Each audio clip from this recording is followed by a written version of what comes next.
How has Prevent Cancer Foundation continued to support lung cancer screening over the years and expand the research in this field of quantitative imaging?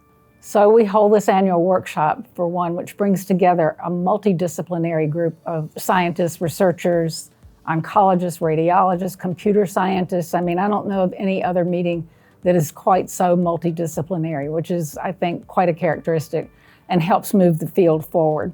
The foundation also funds, we fund grants, as I think you know, research grants and fellowships. In fact, that award was received one year by a young researcher in Claudia's lab. What the Prevent Cancer Foundation, they focus on sort of high risk, high reward kind of research. The grant that I was working on is to look at the factors that affect the uncertainty of measuring nodules.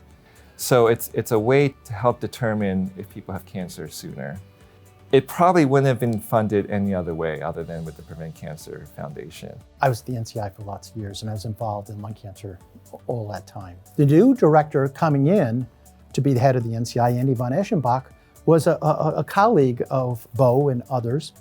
Bo decided that we had to make sure that the director was aware of this opportunity. We had dinner at Bo's house, and we talked about a lot of things, but the central focus was, we have this opportunity. It's not going to happen unless we do a rigorous randomized trial.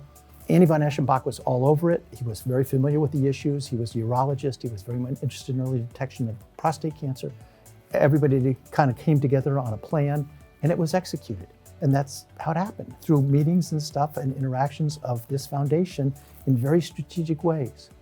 We fund grants at the global level. I think you may know that. I just came back from the World Cancer Congress, and we hosted a reception for all the fellows that we had funded through the Union for International Cancer Control. And we had funded a lot of work in Nigeria and in Mozambique, much of it in lung cancer.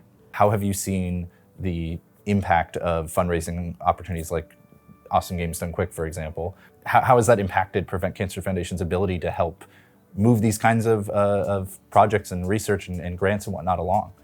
There's two levels of impact.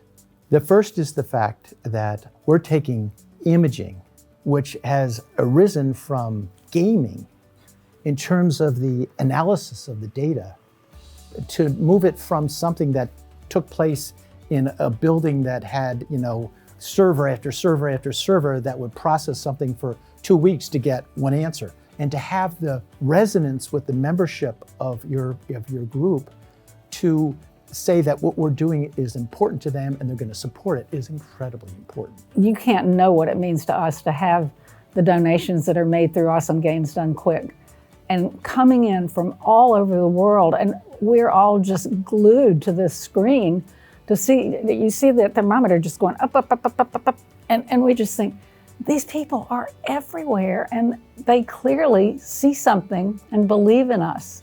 And I hope that our track record has proven that we do know how to spend these funds wisely. And I'd love to continue to do that because it means more than you can imagine. It really, so much to this foundation.